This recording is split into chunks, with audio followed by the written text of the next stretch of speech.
কাচ্চি ভাইয়ের কাচ্চি ট্রাই করার পর থেকে অনেকদিন যাবত ধরে ইচ্ছা হচ্ছিল আমাদের চাঁপাইনবাবগঞ্জে সবচেয়ে বেস্ট কাচ্চি ট্রাই করার, এবং সেই থেকেই সন্ধান পেলাম আলাউদ্দিনের কাচ্চির। এবং আলাউদ্দিনের কাচ্চি এর আগে যেহেতু আমি ট্রাই করি নাই, সেহেতু আমার সেই রকম কোনো এক্সপেকটেশন ছিল না, আমি জাস্ট নর্মাল এক্সপেকটেশন নিয়ে গেছিলাম। এবং এদের ওনারের সাথে কথা বলে আমরা যাই হোক এদের কিচেনের পারমিশনটা পেয়ে গেছিলাম, তাই এই কাচ্চি তৈরির সম্পূর্ণ প্রসেসটা আজকে আপনাদেরকে আমরা দেখাবো এবং রিভিউ দিয়ে জানাবো যে এটার টেস্ট কেমন। তাই সকালবেলায় ঘুম থেকে উঠে ভাইয়া ও আমি চলে আসি আলাউদ্দিন সুইটস অ্যান্ড রেস্টুরেন্টে, যেটা শান্তি মোড়ে সেবা ক্লিনিকের পাশে অবস্থিত।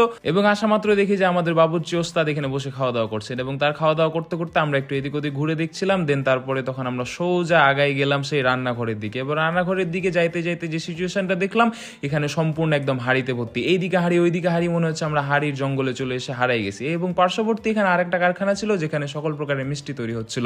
দেন তারপরে যাই হোক প্রত্যেকটা পাতিল চড়াই দিয়ে পানি দিয়ে এগুলোর মধ্যে ডিম দিয়ে দেওয়া হলো, এবং তারপরে চলে আসলো আমাদের একদম তাজা তাজা খাসির মাংস, যেগুলো দেখে আসলে অনেক জোস লাগতেছিল। দেন